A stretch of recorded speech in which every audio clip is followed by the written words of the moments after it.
última conferencia de hoy, que es la tertulia Mesas Parlantes de ayer y hoy. Juan José Sánchez Oro, historiador y divulgador, y con Jesús Ortega, periodista y director del Dragón Invisible. Un fuerte aplauso para Juanjo y Jesús, que están con nosotros.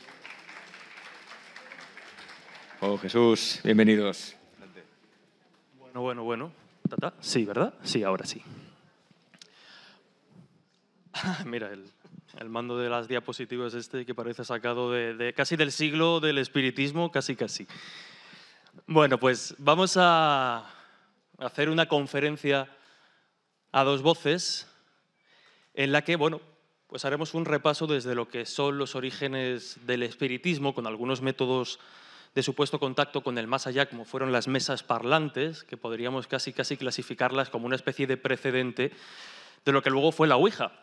Una charla que hemos tenido la oportunidad de ver y asistir a cargo de Juanjo Sánchez Oro hace un ratito en otra sala. Pero efectivamente, vamos a ver cómo los métodos de contacto con el más allá pasaron de lo más tosco, de cosas que aparentemente no podrían utilizarse o no podrían concebirse a día de hoy como un método de contacto con nuestros seres fallecidos, pero sin embargo, en aquellos primeros años del boom del espiritismo, pues se tomaron muy en serio y calaron mucho, no solo en la alta sociedad, que eran los principales encargados de asistir a los teatros y a estas sesiones más privadas de espiritismo, y cómo fue evolucionando hacia métodos más sofisticados. Pero después, y será ya donde mi compañero Juanjo coja el testigo, veremos cómo a mediados un poquito más del siglo XX, hace tan solo unos 40 años aproximadamente, este concepto de mesas parlantes adquiere un nuevo protagonismo en el contexto de lo que podríamos definir como un experimento científico para tratar de ver si es posible crear un fantasma. Pero ya llegaremos a ello. Como digo, para comenzar este recorrido a lo largo de los siglos es inevitable hablar de las más que conocidas hermanas Fox. Veo algunas caras que asienten, imagino que por aquí conoceréis la historia, así que más o menos, ¿quién conoce la historia de las hermanas Fox? Por aquí veo a alguien que seguro que sí, ¿verdad? Vale, como es conocida, la contaremos rápidamente. Tenemos que irnos a un 31 de marzo de 1848 a Hydesville, una localidad muy próxima de la ciudad de Nueva York. Y es que hasta ahí se había trasladado al completo esta familia, las hermanas Fox, junto con sus padres. Principalmente nos centraremos en Margaret y Katie, que por aquel entonces tenían apenas 12, 13 años. Leah era mayor que ellas y cobraría un protagonismo especial porque sería la que después empezaría a comercializar y empezaría a hacer negocio con las aparentes capacidades de sus hermanas menores, Katie y Margaret. Como digo, se habían trasladado hasta allí hacía apenas unas semanas, cuando esa noche del 31 de marzo de 1848, la historia, al menos lo que tiene que ver con la historia del misterio y el contacto con el más allá, cambia para siempre. Se rompe el velo entre lo visible y lo invisible y unos golpes secos que despertaba a esta familia por la noche sería ese primer síntoma de lo que fue interpretado como un contacto directo con el más allá. Un contacto con una entidad que en un primer momento bautizaron como Señor Pezuñas, precisamente por esos golpes secos que escuchaban en las paredes y en toda la casa.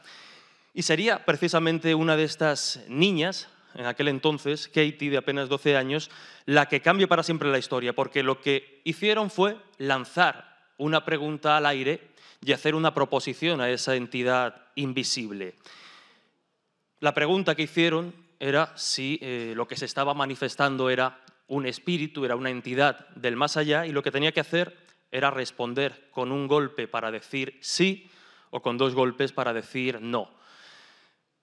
En este momento se entabla la que es considerada, al menos, la primera comunicación más o menos inteligente con una supuesta entidad del más allá, al menos en época, pues en pleno boom del espiritismo.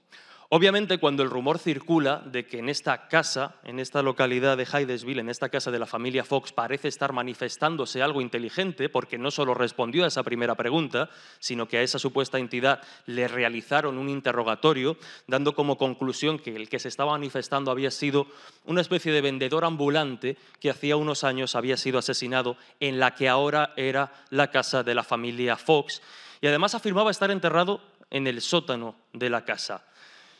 Siguieron las conversaciones, el rumor de que en la casa de la familia Fox parecía manifestarse esta entidad del más allá corrió por la localidad y eran decenas y decenas las personas que tenían curiosidad por ver qué pasaba allí.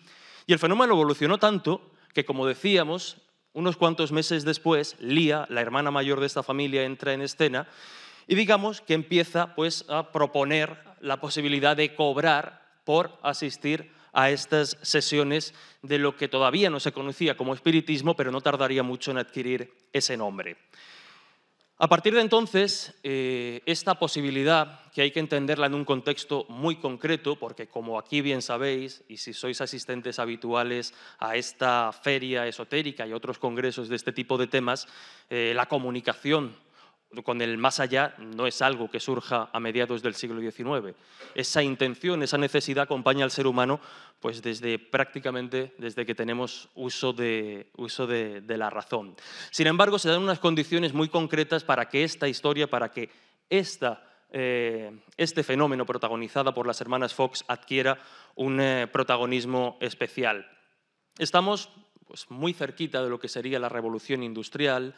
La religión dominante empieza a perder poder con el avance de la ciencia.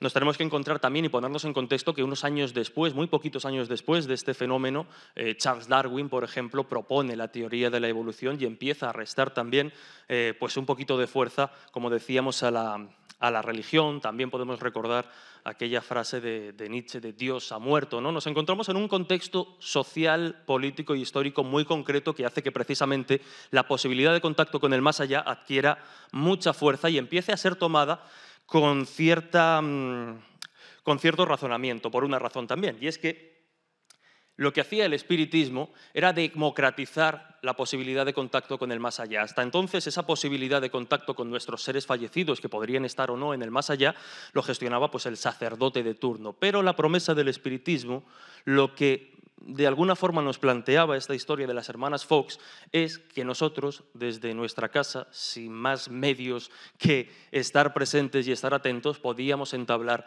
una comunicación con el más allá. Como digo, por mediación de Lia, Kate y Margaret empiezan una serie de giras por los teatros a los que acudían se llenaban, pues viendo cómo esa entidad o viendo cómo esos golpes podían ser interpretados como un fenómeno o como una manifestación del más allá. Y esto tendrá mucho que ver precisamente con las mesas parlantes, porque es ese precursor, ¿no? Esa primera forma de contacto. Esta es la casa original, el lugar original donde ese 31 de marzo de 1848 parece que se abrieron las puertas de comunicación con el más allá. Y aquí vemos, por ejemplo, cómo el efecto de las hermanas Fox, que por cierto unos cuantos años después confesaron ellas mismas que todo había sido un fraude, que aquellos sonidos que parecían ser interpretados como una manifestación del más allá los provocaban ellas chasqueando los dedos de los pies.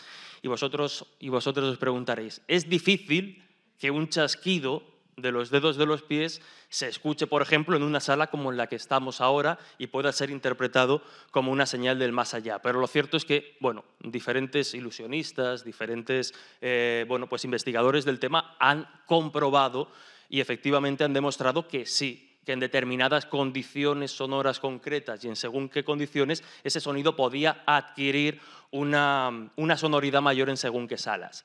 Como digo, en cuanto empiezan a ver que este fenómeno del contacto con el más allá da dinero y es rentable, empiezan a surgir muchos imitadores. Y a partir de mediados del siglo XIX se produce algo muy curioso. Por un lado, está quien empieza a rentabilizar de manera comercial y sin ningún tipo de escrúpulos estos supuestos métodos de contacto. Muchos mentalistas, incluido el propio Houdini, del que después, si queréis, podemos dar algún retazo, Houdini comenzó falsificando falsos contactos con el más allá y haciéndole pensar a la gente que se comunicaba con sus seres fallecidos, cuando él no tenía ningún tipo de capacidad, simplemente era, en este caso, un escapista con muchos conocimientos. Pues bien, en ese contexto empiezan a desarrollarse o empiezan a surgir diferentes manifestaciones o diferentes formas de manifestación del más allá, como son los hermanos Davenport, que fueron unos imitadores de alguna forma de las hermanas Fox. Nunca quedó claro si eran unos farsantes de tomo y lomo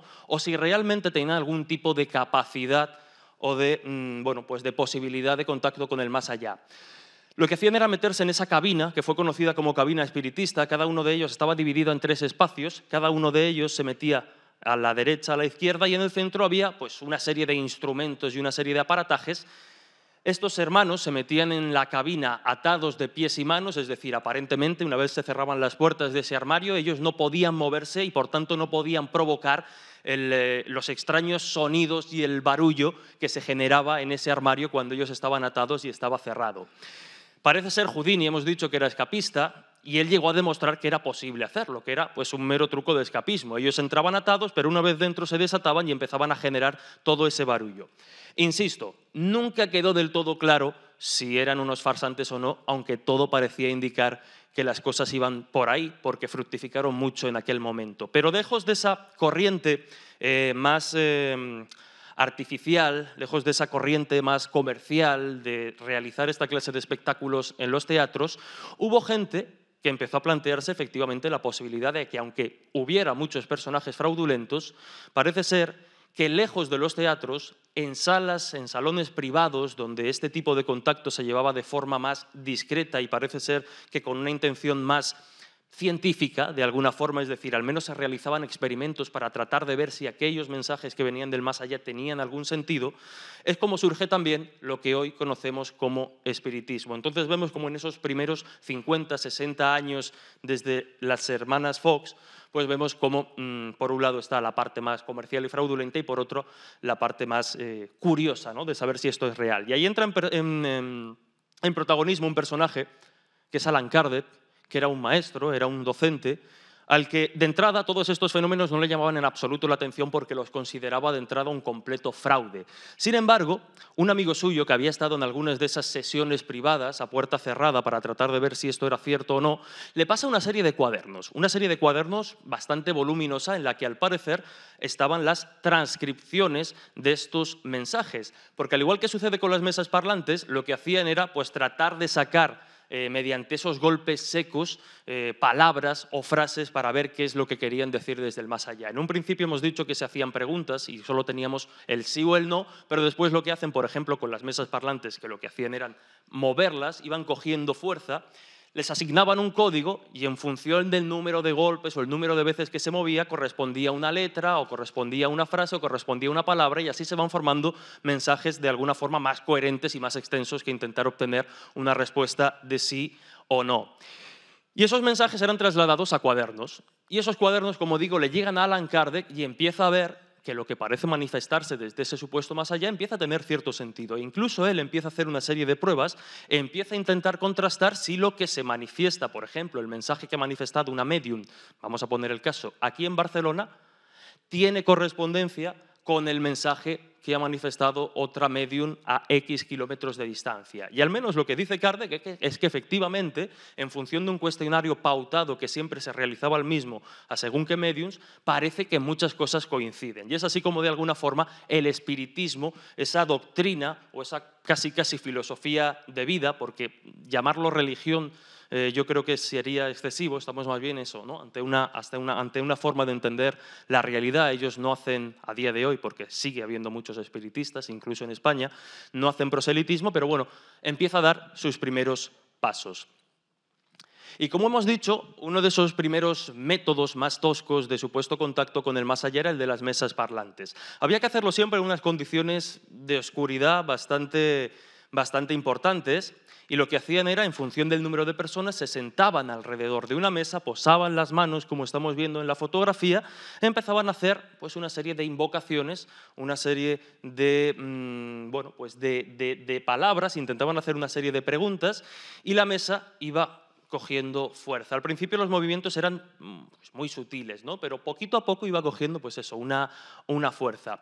Luego podríamos entrar a interpretar si efectivamente se movía por mediación de una entidad, vamos a decir, sobrenatural, o por medio de una sugestión colectiva en ese momento que al final, como puede suceder con la Ouija, como hemos visto en la charla anterior, atiende más a un efecto ideomotor, a un ambiente de sugestión, más que, insisto, a una presencia sobrenatural o no.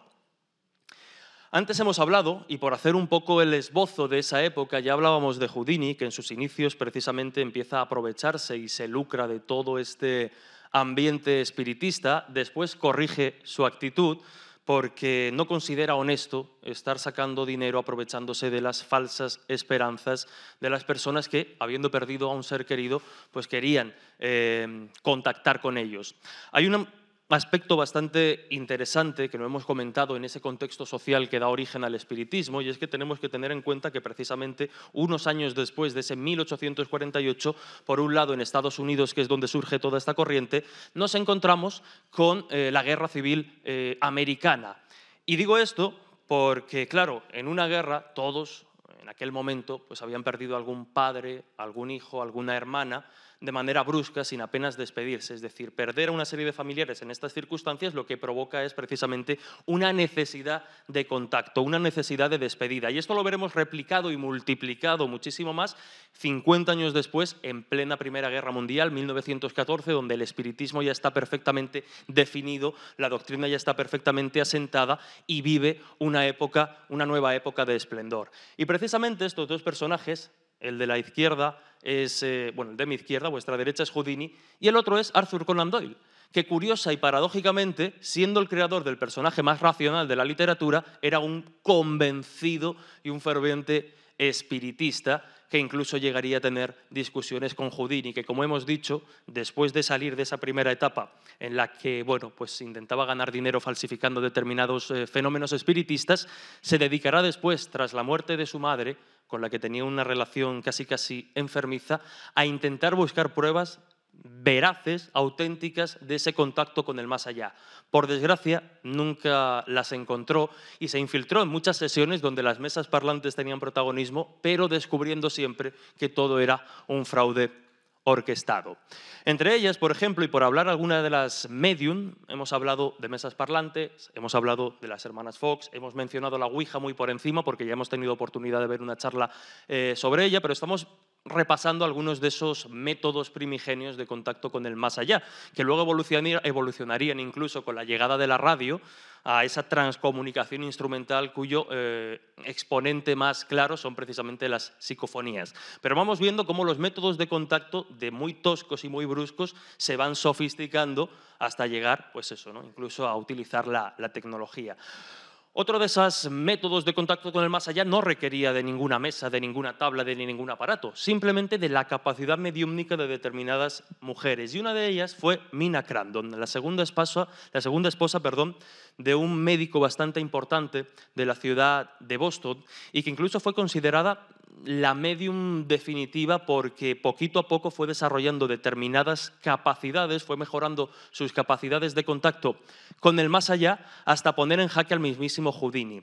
Fijaros cómo será la situación que la mismísima revista Scientific American, que hoy es una revista muy reputada y la asociamos precisamente pues, con la investigación científica, elaboró o llevó a cabo un comité científico formado por un equipo multidisciplinar, psiquiatras, físicos, psicólogos. El mismísimo Houdini, que aunque no lo querían en el grupo porque no tenía formación científica, pero era escapista y su presencia era importante, formaba parte de ese comité. Y lo cierto es que esta medium llegó a convencer a todos estos reputados científicos de que era capaz de contactar con el más allá. Pero este comité empezó a trabajar y empezó a actuar sin la presencia de Houdini. Entonces dio por bueno algo que cuando el gran escapista llegó a escena, pues parece que desmontó todos los trucos que Mina Crandon utilizaba y empleaba para simular esos contactos con el más allá, esas falsas sesiones de espiritismo en las que incluso pues, se llegaba a utilizar o llegábamos a ver el método de las mesas parlantes cuando todos se reunían y la mesa empezaba a balancearse bueno, pues sin explicación aparente, aunque luego, pues como Houdini demostró, sí que era impulsada y empujada por falsas manos. Muchas veces, por ejemplo, lo que hacían era poner manos falsas, y hay muchas, yo creo que incluso en páginas de segunda mano aún se venden estas manos falsas que empleaban los falsos mediums, porque las ponían, dejaban la mano falsa sobre la mesa, la gente pensaba que tenían las manos posadas y por debajo la movían y la empujaban simulando el falso fenómeno paranormal. Lo cierto, y esto sí que es interesante recalcarlo, y antes de darle ya paso a Juanjo, es que Mina Crandon acabó sus días bueno, pues víctima del alcoholismo muy mal, precisamente por haber acabado defenestrada o haber acabado su dignidad defenestrada por el escapista Houdini, del que desde luego pues también daría para una charla interesante sobre sus luces y sombras. Y ahora ya dejamos a Juanjo para que nos explique quién es este personaje que aparece en escena y que de alguna forma, 180 años después, nos conectaría de nuevo con esta primera etapa del espiritismo. Bueno. Ahí. Bueno, pues ahora vamos a seguir y vamos a plantearnos algunas cuestiones que ya ha ido dosificando en su charla Jesús.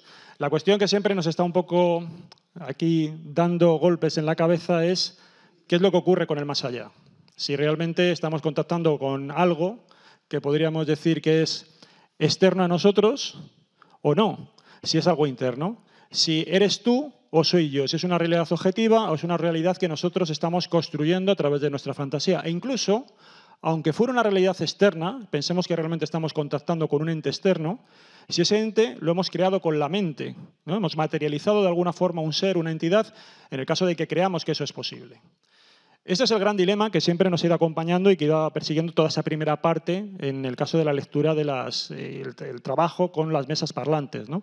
Si hay un sujeto al otro lado, manteniendo esa conversación, que es diferente a nosotros o no, estamos conversando con nosotros mismos como si tuviéramos una suerte de personalidad múltiple y hemos creado otra entidad.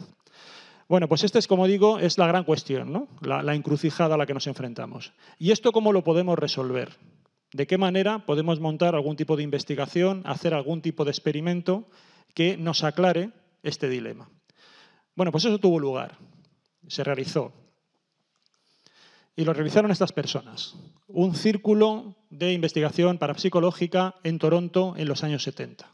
Ellos son los que van a diseñar este experimento que ha pasado a la historia como el fantasma Philip. Es un experimento del que yo oí hace mucho tiempo, de que suele saltar si consumís, digamos, productos de misterio, es decir, habéis leído revistas, libros, podcasts, aparece de vez en cuando, pero a mí me interesaba ir a las fuentes porque había diferentes versiones de cómo se había producido ese experimento. Afortunadamente ahora podemos acceder a esa documentación, a esas publicaciones, entre comillas, vamos a decir que son científicas, porque realmente lo eran para los años 70, aunque no tengan los mismos estándares de exigencia que hoy en día se tienen, pero son publicaciones en las cuales nos permiten acceder a cómo se diseñó y qué resultados obtuvo este experimento para resolver esa gran duda. Si el fantasma es él o el fantasma soy yo. Bueno, pues este grupo publicó el resultado de su investigación en esta revista, New Horizons, en el año 1974. Realmente las investigaciones empezaron en el 72, pero ellos publican esos primeros resultados en esta revista, dentro de la Sociedad de Investigaciones Psíquicas de Toronto. Es ese trabajo firmado por Owen y Sparrow, donde ellos hablan de la generación de un fenómeno físico paranormal en conexión con un comunicador imaginario. Esto, que es un título un poco largo, se reduce en básicamente los siguientes pasos que tenéis aquí. ¿Cuál es el objetivo que ellos tienen? Ellos quieren ver si con la mente es posible fabricar un fantasma real. Un fantasma real, que tenga autonomía, que tenga independencia, es decir, materializar a través de la concentración ese ser, esa entidad. Es lo que plantean. Por lo tanto, sería, bueno, como pongo aquí, transmutar una idea, es decir, el producto subjetivo de nuestra conciencia en algo objetivo y que sea visible para todo el mundo. Una realidad, podríamos decir, en 3D. Pero hay una serie de condiciones experimentales. Como ha estado comentando Jesús, buena parte de la historia del espiritismo buscaba que esa comunicación con mesas parlantes o a través de las mesas parlantes para hablar con el otro lado, se hacían una serie de condiciones, vamos a decir así, que no eran las mejores para controlar lo que allí ocurría. Normalmente esas sesiones de comunicación mediúnica demandaban que se hicieran en oscuridad, prácticamente en completa oscuridad. Y eso, claro, pues era porque además en muchas ocasiones se suponía que los propios espíritus pedían esas condiciones. Y si no se daban esas condiciones, en la sesión mediúnica el espíritu no se manifestaba. Por lo tanto, cuando a alguien se le pillaba o no se manifestaba, un medium no era capaz de comunicarse con el más allá, se decía que es que el investigador había impuesto una serie de condiciones que ahogaban, asfixiaban la aparición del fenómeno. Pero claro, aquí está siempre el problema de que, por un lado, los que estudian ese caso tienen que controlar la situación para impedir, como hemos estado hablando, el fraude y para tratar de detectar los fenómenos genuinos. Bueno, pues ellos fueron muy exigentes. Ellos dijeron que el diseño experimental debía hacer que el fantasma se materializara en un lugar perfectamente iluminado a la plena luz del día. Que fuera, además, pudiera ser el fenómeno obligatoriamente filmado sin ninguna limitación y condicionamiento previo. Máxima transparencia.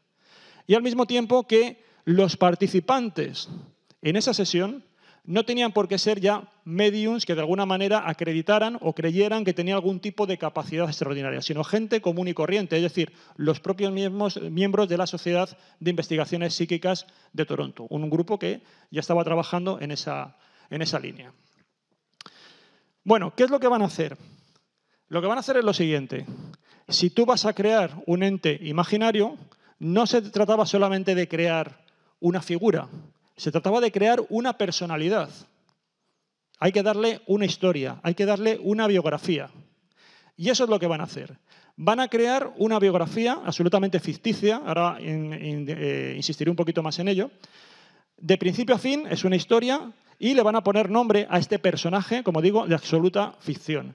Va a ser Philip y entonces los datos básicos que aparecen ahí en ese estudio son que Philip era un aristócrata inglés que va a vivir en torno al siglo XVII, en la época de Oliver Cromwell, y que bueno, había sido partidario del rey, era católico, estaba casado con una bella pero fría esposa llamada Dorotea, hija de un noble vecino.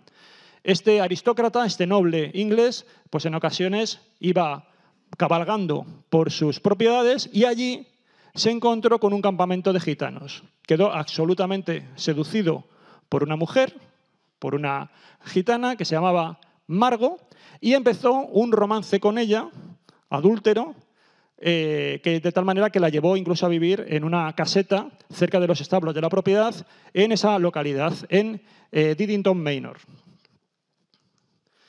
Ahora ya aquí hay un giro dramático a esta historia, todo absolutamente inventado, como os digo, que es que bueno, durante algún tiempo mantienen ese nido de amor en secreto hasta que finalmente Dorotea se da cuenta de que albergaba otra persona en esas dependencias, encuentra a Margo y lo que va a hacer es acusarla de brujería al amante de su marido y precisamente por eso, por robarle su marido. Philip tenía demasiado miedo a perder su reputación, sus posesiones, y lo que va a hacer es protestar en el juicio de Margo y esta al final va a ser condenada, no llega a protestar en el juicio de Margo y finalmente Margo es condenada por brujería y quemada en la hoguera. Ya tenemos ahí el primer final dramático, ¿no? Margo muere de manera injusta.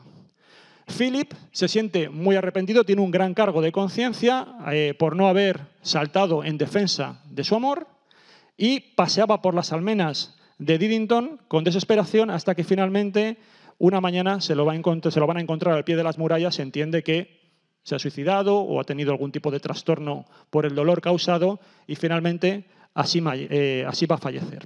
Bueno, esta es la historia, un poco resumida, de esta biografía que se inventan del fantasma Philip. Además, lo que van a hacer es que dicen que Philip se manifestaba aproximadamente una vez cada siglo paseándose por lo alto de la muralla de Diddington, donde murió.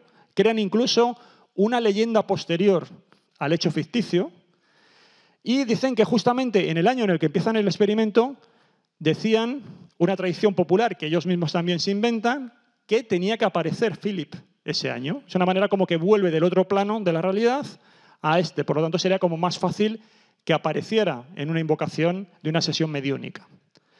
Y bueno, lo que hacen es que la idea es que la misión del grupo de Toronto era ponerse en contacto con él para asegurarle que Margo le había perdonado y que pudiera descansar definitivamente en paz. Es decir, crean la historia de que es un alma errante, ¿no? De que va y viene como buscando una respuesta, y entonces de esa forma, un poco para redimirle de su pecado, el grupo de Toronto lo que quería era comunicarle que, oye, no te preocupes, que ya Margo está tranquila, puedes ya regresar al otro lado y no volver nunca más.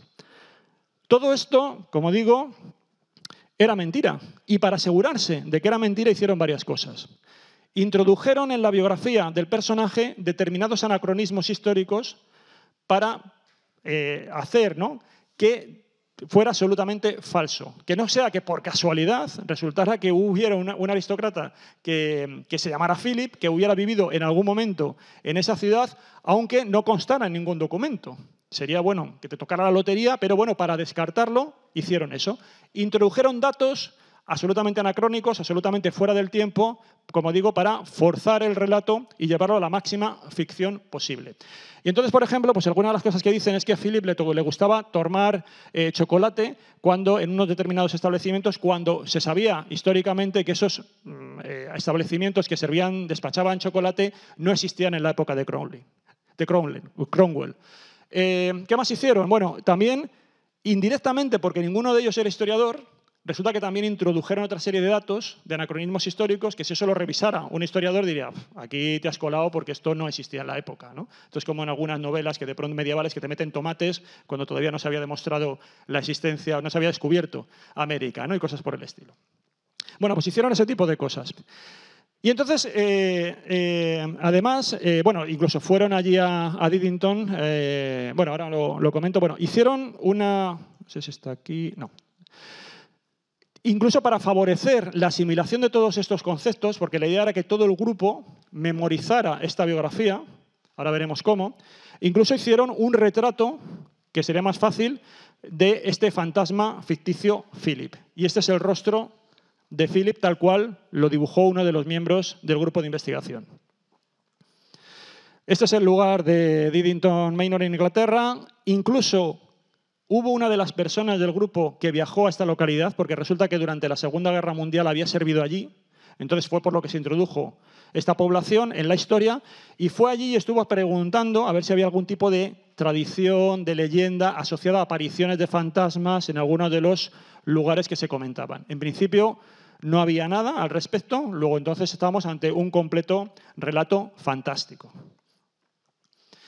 Vale, claro, ahora hay que empezar a hacer un proceso de interiorización de esta biografía. Lo que hacía el grupo es que se iba reuniendo periódicamente y iban hablando a través de varios procesos. Por ejemplo, el grupo eran 5 mujeres y 3 hombres, o hacían una meditación colectiva que se colocaban alrededor de una mesa sentados con la foto de Philip e iban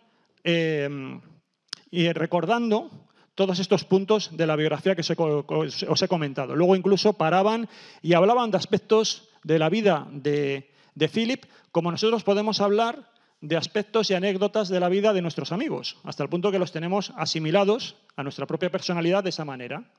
Bueno, pues eso es lo que hicieron repetidas veces, y así poco a poco fueron, como digo, metabolizando un poco psíquicamente esta biografía inventada. Bueno, finalmente lo que hicieron es, cuando ya consideraban que ya habían asimilado y habían interiorizado toda esta biografía fantástica, llegó el momento de invocar a Philip y ver si aparecía o no. Y aquí se dio una circunstancia bastante curiosa. Hubo una primera fase en la cual se pusieron como muy sobrios a la hora de hacer la invocación en una mesa. Ellos utilizaron una mesa, de aquí venimos con lo de las mesas parlantes, utilizaban una mesa, colocaban las manos, como lo tenéis ahí, encima de la mesa y esperaban que se manifestara pues, con algún movimiento, con algún rap, haciendo una invocación. Ahora entraré en detalle cómo eran esas sesiones. Están grabadas también en vídeo, muchas de ellas. Y entonces empezaron una etapa muy seria, muy sobria, porque como te da la sensación de que estás tocando algo que te merece mucho respeto, y como en muchas ocasiones pues la gente que se acerca al espiritismo lo hace. No considera que sea algo para reírse, ni para hacer chanzas, ni nada por el estilo, sino que consideran que es algo, como digo, que merece la máxima seriedad. Y ellos empezaron así y no tuvieron ningún resultado. De pronto, mientras ya estaban a punto de... Esto lo iban haciendo periódicamente, cada semana, cada 10 días. De pronto uno de los miembros del grupo le llegó un artículo sobre cómo funcionaba la comunicación con mesas parlantes en el espiritismo que ha estado comentando Jesús de mediados, finales del siglo XIX.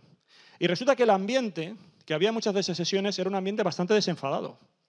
No era tan serio, no era tan sobrio como podemos imaginar, sino que se hacía, antes hemos estado hablando de la Ouija en otra conferencia, y yo he tratado de mostrar también ese tipo de uso desenfadado de la Ouija durante muchísimas décadas de la historia de este objeto. Bueno, pues aquí eso se trasladaba también al mundo de las sesiones espíritas con mesas parlantes. Y bueno, eso es lo que hicieron justamente, eso es lo que ellos hicieron.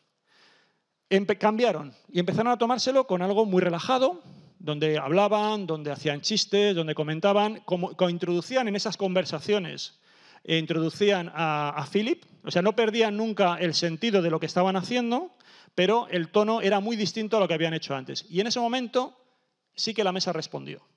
Ahí sí que se produjo el contacto con Philip. La rutina de cada sesión básicamente era esta. Empezaban saludando con un hola Philip y se despedían la sesión con un buenas noches Philip. Y entre el saludo y la despedida hacían toda clase de preguntas a Philip sobre su vida, sobre cómo estaba, sobre aspectos que estaban en la biografía o que no estaban en la biografía, cantaban canciones, ya digo, era una cosa muy distendida. Y la mesa respondía a través de raps, empezaba a dar golpes. Golpes que funcionaban y que ellos empezaron a identificar con un código muy sencillo. Aquí tenéis una de estas sesiones, el tipo de mesa que usaron, que luego la fueron cambiando. Eran golpes muy sencillos, se establecieron un código que era, como ha estado comentando Jesús, pues muy típico de un golpe, un rap sí, dos rap no. Esto tenéis aquí esos movimientos. A veces se ponían de pie, no siempre todo se hacía sentado, se podían hacer de pie, con las palmas de las manos y las yemas de los dedos apoyados en las mesas. Y bueno, ¿qué resultados obtuvieron? Bueno, pues el comportamiento fue variando. Al principio era algo muy sencillo, eran una especie de raps aislados, de golpes secos, en función de determinadas preguntas, pero la cosa luego fue variando. En ocasiones cantaban canciones que supuestamente estaban relacionadas con la época, canciones tradicionales, de folclore tradicional, que consideraban que estaban relacionadas con la época, con el siglo XVII, con la vida o el momento que supuestamente había vivido Philip, y entonces la mesa empezaba a responder a esas canciones, incluso a veces mantenía el ritmo o iba compasando con los raps el ritmo de la canción.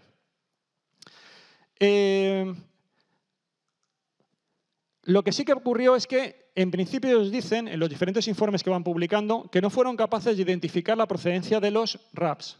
En ocasiones decían que el sonido no sabían a quién correspondía y que lo escuchaban en diferentes puntos de la mesa.